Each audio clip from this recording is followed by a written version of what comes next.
Hi everybody, Cardinal Timothy Dolan here, right underneath the statue of himself, our own St. Patrick, in this magnificent sanctuary, this splendid church dedicated to him, St. Patrick's Cathedral. Welcome. One of the highlights of the year here would be our Irish Heritage Concert that takes place a couple days before the Great Feast on March 17th every year. This year, it's got to be virtual, and we miss you. I sure enjoy being here in a jammed church and to see so many of you with tears in your eyes, listening to the music that you gratefully recall from your folks, your grandparents, your great-great-grandparents who look back to Ireland as their country of origin. This year we're going to do it virtually. And if I know Dr. Jennifer Pasquale, it's going to be done well. So from the comfort of your homes, you're going to be able to enjoy this magnificent Irish music. They praise the Irish, yes, for their faith, for their family, for their loyalty. They also praise the Irish for their poetry and for their music, especially in the years that they were oppressed. And I won't go into that now, but during the years when they were oppressed, one of the few ways that they could express the deepest hopes, yearnings, dreams, and convictions of their heart and soul was through music, and they did it well. That was enhanced when they left Ireland. So many of the songs you'll hear tonight would come from the Irish who came here to New York, poor Irish with nothing but their faith and their memories, who built this cathedral with pennies, okay, at the cost of their sweat. They, of course, sang the songs that reminded them of Ireland. I just hope this evening you'll be inspired by that, as I always am. A blessed St. Patrick's Day.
Good evening and welcome to St. Patrick's Cathedral. My name is Dr. Jennifer Pasquale and I am Director of Music.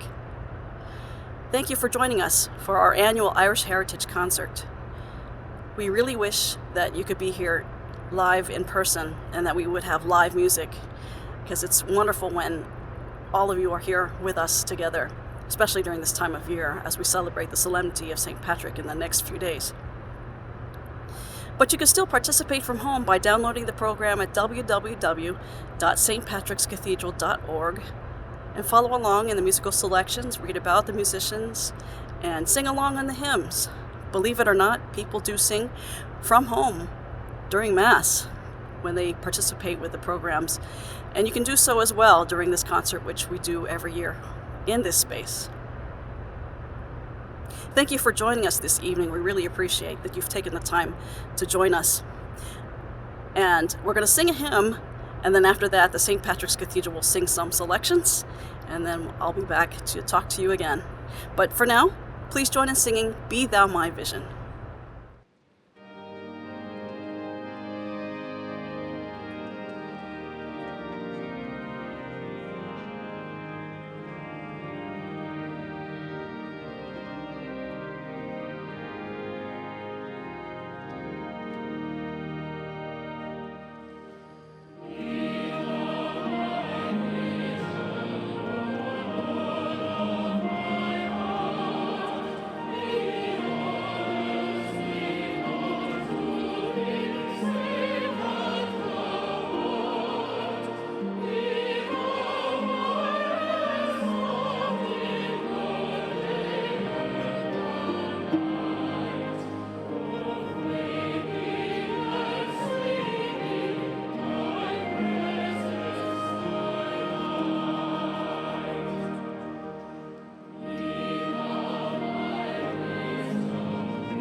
Hi everybody, I'm Monsignor Ritchie, the rector here at St. Patrick's Cathedral, welcoming you once again to this virtual concert in celebration of the feast of our patron saint, St. Patrick. All things Irish are honored at this time of the year right here in our cathedral and throughout New York City. So we're very happy that you're here. One of the ways that we're able to do this is by the support that Friends of Music have been giving us over the years. So if you would consider being a friend of music, please, you'll see some more information at the end of the concert, and please be aware of what you can do for us. So happy St. Patrick's Day to everybody. Let's enjoy the rest of the music.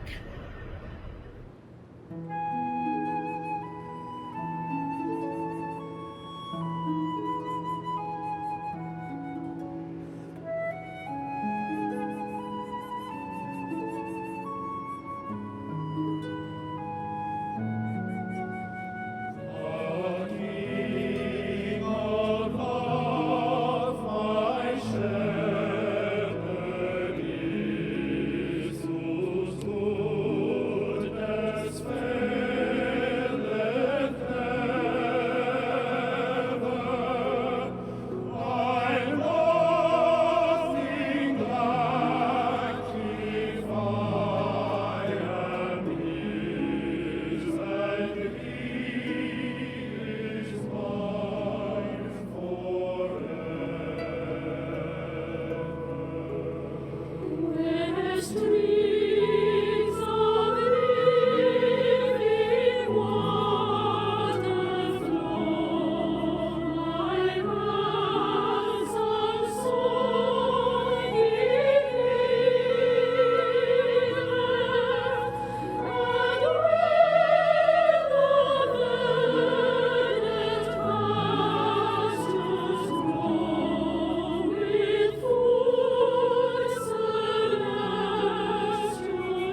We hope that you've enjoyed listening to selections of the St. Patrick's Cathedral Choir in past performances of the Irish Heritage Concert.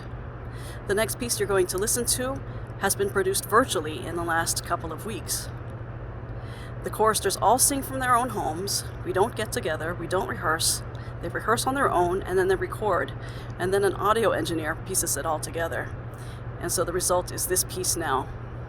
It's by John Rutter, and this is the 75th birthday of the composer this year. And so this is kind of a tribute to him, but it's also a tribute to all of you, for those who have died, for those who need peace, and especially to our healthcare workers who have worked so hard, those on the front lines. Thank you all for doing what you do to save people's lives, keeping people safe and healthy. This is John Rutter's "The Lord Bless You and Keep You," and may all of you find peace.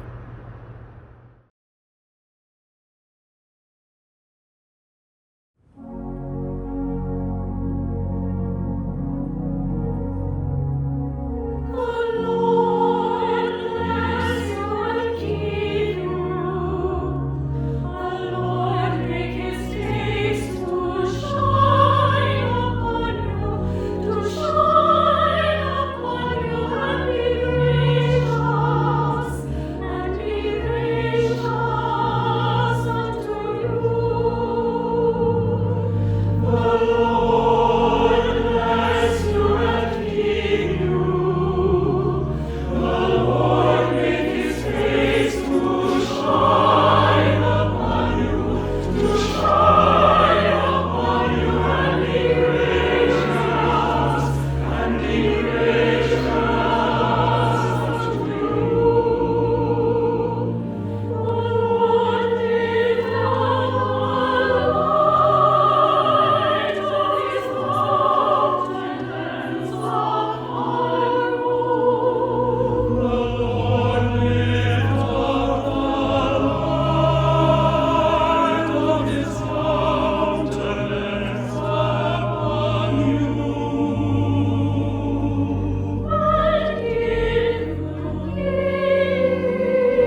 There were people of all ages gathered round the gable wall, poor and humble men and women, little children that you call.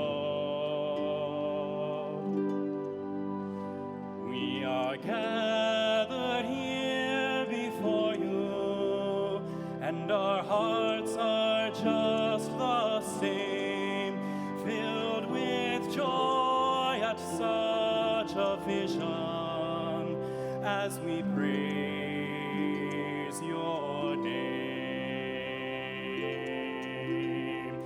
Golden Rose, Queen of Ireland, all my cares and troubles cease as we kneel with love before you.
In just a few moments, we're going to listen to Dr. Mick Maloney and his wonderful musicians performing some secular tunes from Ireland. They're always great to join us every year here for this Irish Heritage Concert. We wish that we were together live, but Dr. Mick, thank you for being gracious and always being with us every year and submitting videos for our concert this year. We're always great to have you, and you're lots of fun, and so are your musicians, and you're a wealth of knowledge as well. I'm standing next to a relic of St. Patrick here at St. Patrick's Cathedral, and let us sing a hymn together before we listen to Dr. Mick. Join us in singing Christ Be Beside Me.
Mick Maloney here in the beautiful country of Thailand. In my background is a beautiful old Buddhist temple, at least 500 years old, and maybe older again than that. The last concert I did live was in St. Patrick's Cathedral just about this time last year, and very unexpectedly have been in lockdown in Thailand ever since, but delighted to accept Jennifer Pascal's invitation to do a few remote pieces of music and some songs for you this year. And we're going to start off with a beautiful old tune from the Irish harp tradition, and I will tell you all about it, and follow that by a very well-known Irish explorer in the Antarctic and a song written about him, a man called Tom Crean. And then finally we're going to finish with a song that's about the Irish and the American Civil War. Essentially, this is an anti-war song looking at the horrors of war. Pat Murphy of the Irish Brigade. Lovely to talk to you all, even if remotely, and look forward to being with you live again in the near future. All the best and happy St. Patrick's Day for all. Hello, Mick Maloney here again from Bangkok, Thailand, and it's great to be talking to you all and playing music for you all. Today on the mandolin here, I'm going to play with two great friends of mine, Athena Turgis and Billy McComiskey, a tune from the harp tradition in Ireland, a tune called Loftus Jones. Now, the harp, as many of you probably know, is the national symbol of Ireland, the official symbol, and it's found on the back of our currency. But going back to the Celtic era, and to one extent or another, we define ourselves as Celts in Ireland, along with our cousins in Scotland and Wales and Brittany and Asturias and Galicia. And we define ourselves really through a sense of peoplehood, but also through culture. and in Ireland very heavily through musical culture. The harp was the dominant instrument in Celtic society and culture as the Celts moved across Europe and ended up on the scenic perimeter of the northwest of Europe. And it was an honoured profession to be a harper. Learned formally. It was our classical music for the longest time. And then the saddest period in the history of the harp in Irish culture came in the 17th century with the overthrow of the Gaelic order. And the Gaelic chieftains, were the patrons of the harp players. And the harp players diminished rapidly in number. And by the time it came to the 1790s, when the Belfast Harp Festival was organised by patriotic gentlemen who were members of the United Irishmen, it was organised really as a tribute to a dying musical tradition. And fortunately, a lot of the tunes were written down by a man called Edward Bunting, a church organist in Belfast at the time. And had it not been for his efforts, maybe the tradition would have essentially died out. A lot of great music was played at that Belfast Harp Festival, and a lot of it was composed by the most famous harp composer of all, Turlough O'Carolan. And Turlough O'Carolan lived at a very tempestuous time, of course, but composed a lot of music for various patrons he had in his lifetime. And he had a habit of naming his tunes Planxty and then the name of the patron, Planxty Loftus Jones. Loftus Jones was the son of a wealthy couple who lived in Ardenglass, County Sligo, and actually this tune, named after him, was one of the last tunes O'Carolan wrote before his death in 1738. He must have been some character to have been the inspiration for this beautiful tune. I really love it. And myself and Athena Turgis, actually, and some other musicians, had the great honour 2 years ago of playing this tune right beside Carolan's grave in County Roscommon. And the great man is buried there. Well, at least most of him is buried there. His head is missing, and some dastardly scoundrel ran off with his head. It was a fairly common thing in those times for the heads of famous people to be stolen and then sold on the marketplace to equally unscrupulous people as the head robber who took O'Carolan's head. But anyway, myself, Athena, and Billy are going to try to keep our heads as we play Loftus Jones. And it's a beautiful tune for many reasons to many people. I'm going to hand over to Athena Turgis in Italy to say a few words to you and tell you why she likes Loftus Jones. Thank you, Mick. I am absolutely delighted to be here with you all in the warm virtual embrace of the New York Irish Arts Center. Being a part of this community is more important to me than ever, and I'm so very grateful to them for continuing to inspire and support us all during these difficult times. Like many Americans, my ancestors came from all over the place: Greece, Turkey, Norway, Spain, Ireland, and I grew up hearing mainly classical music, taking Suzuki violin lessons when I was young. I was 9 when I first came across Irish music, and not long after, I heard this piece we're going to play, Loftus Jones, and my ears perked up because I was learning a concerto via Vivaldi at the time, and I could hear echoes of it in this piece. It makes sense because Turlough O'Carolan and Antonio Vivaldi lived in the same time, and good music does get around. Joining Mick and I on the accordion is the King of Brooklyn, All-Ireland accordion champion, Billy McComiskey, now living in Baltimore. He was awarded the National Heritage Award in 2016 and receives the admiration and respect of all of us lucky enough to know him.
I'm going to sing for you a song called The Ballad of Tom Crean.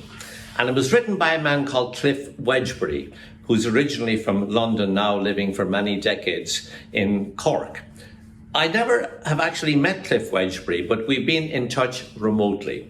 And it turns out that we've nearly met many, many times over the years, going back as far as the 1960s. And I spent the late 1960s based in London with the group The Johnstons. And I was there with Lucy Johnston and Adrian Johnston and Paul Brady.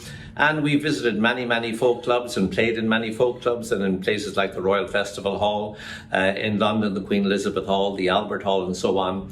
And Cliff Wedgbury often was literally around the corner, but we never actually met. Now, he wrote The Ballad of Tom Crean in 2002, and I heard it from another Cork man, the Bard of Cork, the wonderful Jimmy Crowley, and I heard him singing it along with Martine de Coycoin in America, and liked the song right away. It turns out that Tom Crean, I was to discover all this later, was born in 1877, very close to the beautiful town of Auniscall, very close to Dingle on the Kirkadivna Peninsula in southwest Ireland. Next stop is America. And Tom Crean was born into a farming family, and he was expected to be a farmer, but he didn't want to be. And at the age of 15, he announced to his father that he was going to join the Navy, and off he went. Now, he did it illegally. He was supposed to be 16. He lied about his age, and he joined the Navy. And over the next decade and a half, he worked his way up the ranks. And finally, in the year 1911, he finds himself in New Zealand and signs up with Robert Scott for 2 years on what turned out to be a very ill-fated expedition to discover the South Pole, and Scott perished in that unsuccessful quest. In the process, Tom Crean distinguished himself with countless acts of bravery and became very beloved not only of Scott but of Ernest Shackleton, who took up the quest, and his ship Endurance had extraordinary feats of valour when the ship was trapped in pack ice and eventually sank. And Tom Crean and Shackleton and many others existed in a very precarious way in the lifeboats for over 490 days. Epic voyages were taken, epic feats of valour were carried out, and Tom Crean was at the centre of all of it and became a legendary figure, a very beloved figure. Even in 1915 had a song recorded on an Edison cylinder about him.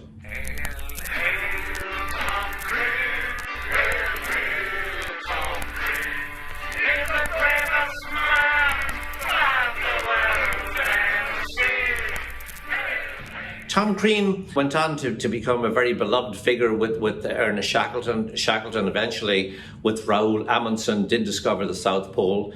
And Shackleton had a troubled life and died in debt and very troubled. Tom Crean, however, eventually made his way back to Dingle and married a local woman and opened a pub which exists to this day called the South Pole Inn, and Jimmy Crowley has done gigs there, he tells me, very successful, as Jimmy's gigs always are.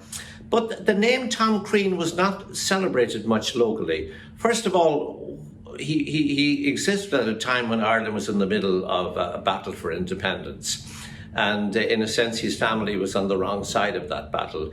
He himself, of course, was in the British Navy, and an elder brother of his was a member of the Royal Irish Constabulary, eventually killed by the IRA in the battle for independence. So it appears that a kind of a shadow hung over the Crean name in some circles locally. It's a complex story, and Ireland really took a long time to come to grips with the fact that a lot of our native sons fought for the British Empire at the time that we were fighting for independence. It's a long story, and we're now at the latter end of coming to a resolution, and people finally being accepted in their communities as having made a choice that in their eyes was a valid choice. And anyway, the name Crean was not really celebrated locally by all accounts. And he himself was a very modest man, never boasted about his exploits. And his daughters say that he put his medals away and never talked about those valorous deeds that he was responsible for as one of the great Antarctic explorers of that era.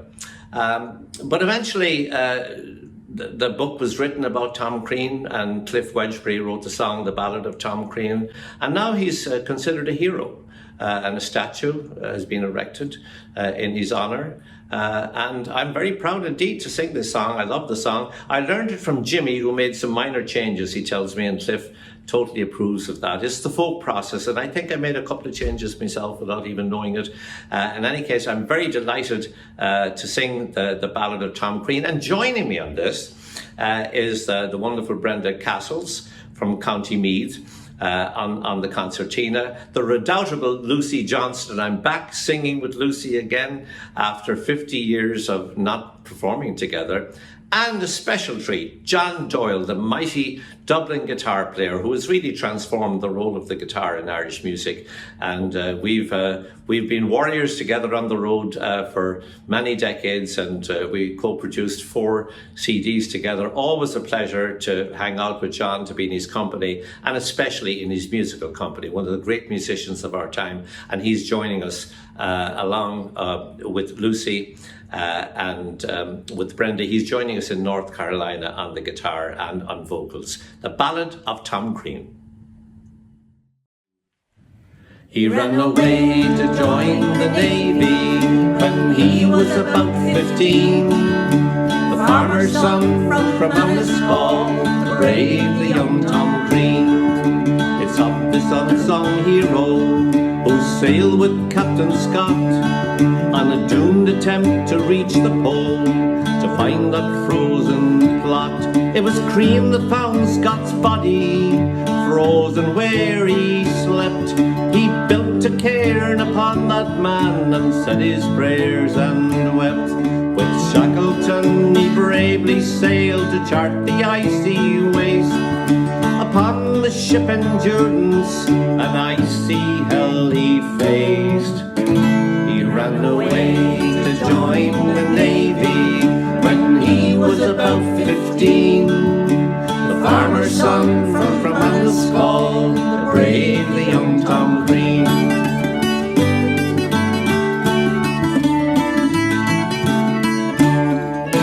Frozen in the ocean, the vice of winter fell. He made it to the island down that glacier of hell, to tell the story of the men stranded far from home. With the whalers of South Georgia, he crossed the savage foam, to reach those men who waited for many months, I'm told, sheltering in upturned boats upon the beach so cold. He ran away to join the Navy when he was about 15. The farmer's son from Anniscall, the brave, the young Tom Crean.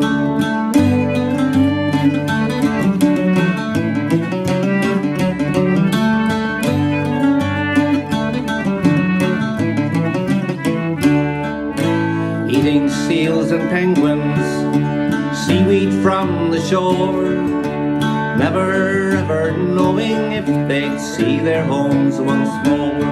With Shackleton he sailed again to rescue every man, a kind and loyal friend to all this cheerful Kerry man, with the song to raise the weary and the tune to lift the sad. Always optimistic, this happy sailor lad. He ran away to join the Navy when he was about 15. The farmer's son from Anniscall, the brave, the young Tom Crean.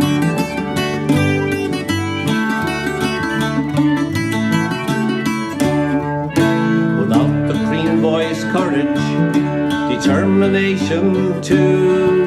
The sirens would be wailing for that sad forsaken crew.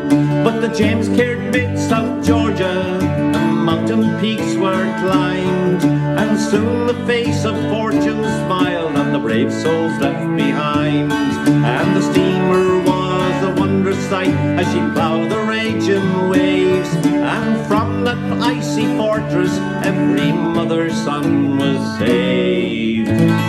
He ran away to join the Navy when he was about 15. The farmer's son from Enniscall, the brave, the young Tom Green.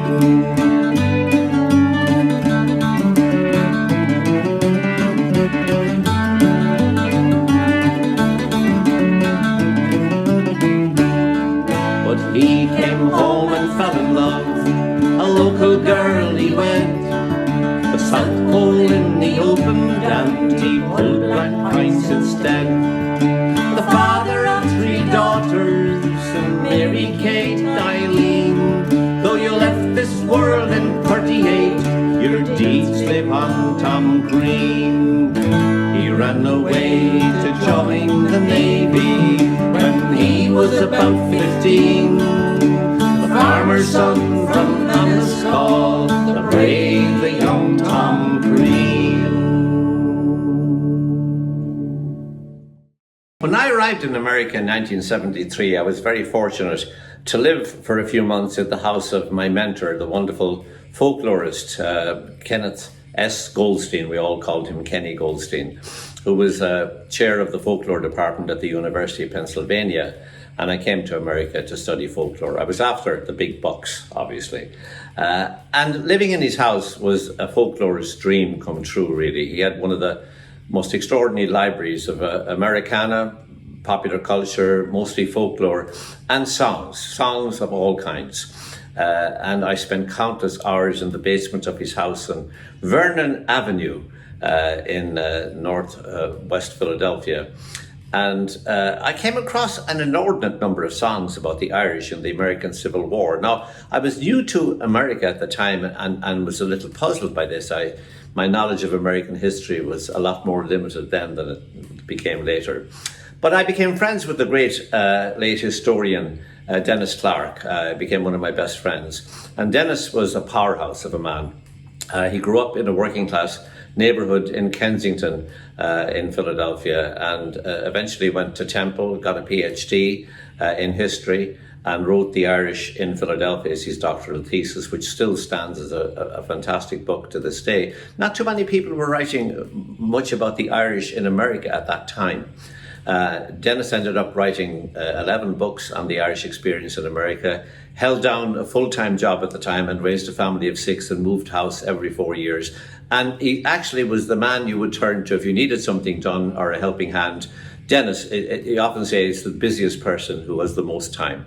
And Dennis, I was very, very sad when he finally passed away, leaving a wonderful legacy behind him. But he acquainted me with the history of the Irish at the time that the Civil War happened. And we were very unwelcome visitors in America, as many of you know, at that time. But along came the Civil War, and then the Irish immigrants, they enlisted in huge numbers on the Union Army. And through their fighting and their sacrifice for the new republic, their new home, they proved that they were Americans as well as Irish. Now, there were, of course, Irish who fought on the Confederacy side as well. Mostly the people known as the Scotch Irish who had come in earlier migrations. That was understandable that their allegiance would have been where they lived. But the most enduring legacy in song is of the Irish who fought in the Union Army. This is a song that I learned from a man called Tom Dahill in Minneapolis, St. Paul, about 30 years ago. And it's one of my favourite songs. It's very much an anti-war anthem, Pat Murphy of the Irish Brigade. Now, the Irish Brigade, there were 2 stories really leading to the Irish Brigade. One was the Fighting 69th, led by General Corcoran, a very, very feisty, controversial man who refused to parade the regiment for the Prince of Wales and was subsequently court-martialed, but very little came of it because the Civil War broke out. And then the 69th, which fought with great valour, was basically destroyed at the Battle of Bull Run, and the remnants of it with new recruits, was formed into a unit called the Irish Brigade, commanded by Thomas Francis Maher, a very colourful and interesting character. Now, Maher was born of a well-to-do family in what's now the Granville Hotel in Waterford City. I've stayed there many times and visited the room on the second floor where he was actually born. It was, before that, it was the stopping off point for the stagecoach, the Bianconi stagecoach. And he and his family, they made money on the cod fishery trade, outfitting the ships and the personnel who went back and forth to Newfoundland and the cod fisheries back at that time. He was a participant he was a fervent nationalist, and a participant in the 1848 rebellion, which was really a fiasco.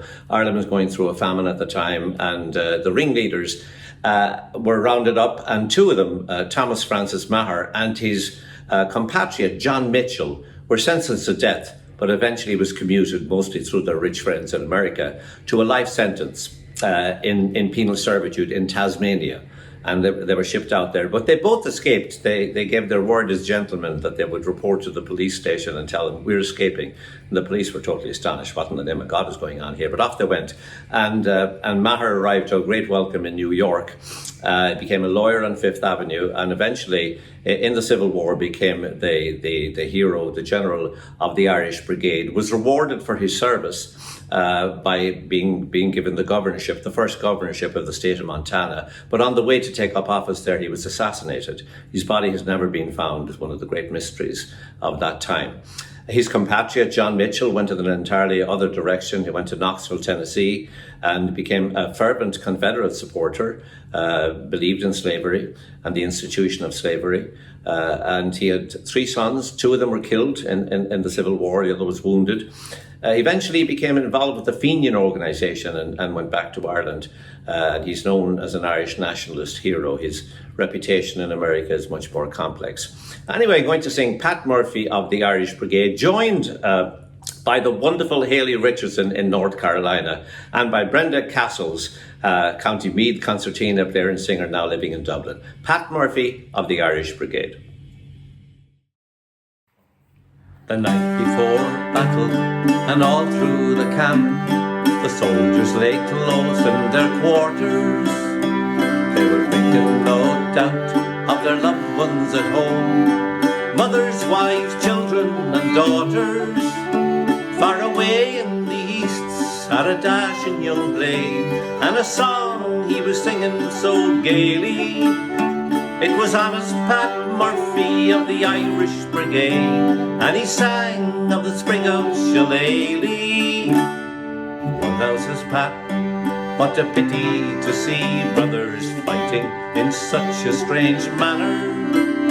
But I'll fight till I die, and I'll surely be killed for America's bright starry banner. If 'twas only John Bull who was here to the fore, I would rush into battle so gaily, and I'd leather away with a heart and a half, with the elegant sprig of Shillelagh. The morning then came, and Pat he arose on the rebels to have satisfaction. The drummer was beating the devil's tattoo, calling the boys into action.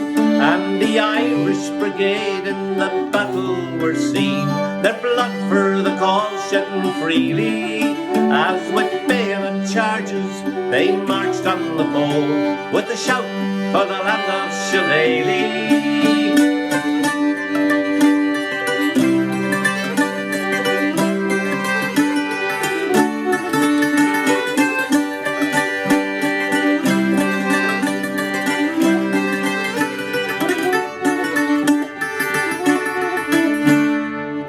Was over, the dead lay in heaps, Pat Murphy lay bleeding and gory. A hole in his head from a rifleman's shot had ended his passion for glory. No more in the camp will his laughter be heard, or his voice singing ditties so gaily. Like a hero he died for the land of the free, far away from the land of Shillelagh.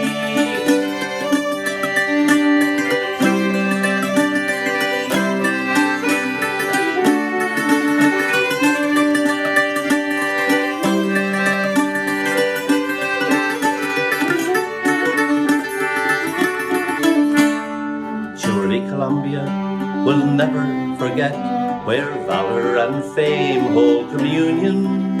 How boldly those brave Irish volunteers fought in defence of the flag of the Union. And if ever old Ireland assistance does need, her call we'll heed quite gaily, and the stars and the stripes would be seen alongside of the flag of the land of Shillelagh. Far away in the east sat a dashing young blade, and the song he was singing so gaily, it was honest Pat Murphy of Maher's Brigade, and he sang of the spring of Shillelagh.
At the end of the Irish Heritage Concert every year, we sing together the national anthems of Ireland and the United States.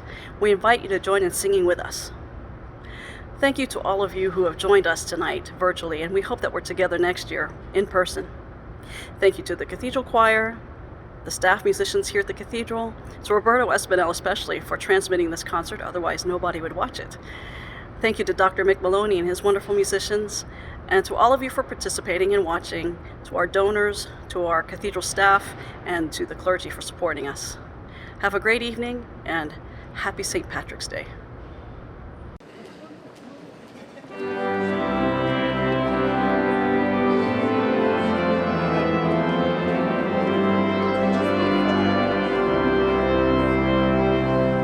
We sing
Wasn't that wonderful? The Irish heritage is something that, whether or not you're Irish, you share in during this time of the year. So I'm very glad that you were all here. I don't know how many thousands we have, but we'll find that out later. So thank you for being with us. Happy St. Patrick's Day once again, and help support the Friends of Music. God bless you all. Have a great day, everybody. Good night.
The story of New York's great cathedral mirrors the story of the city itself.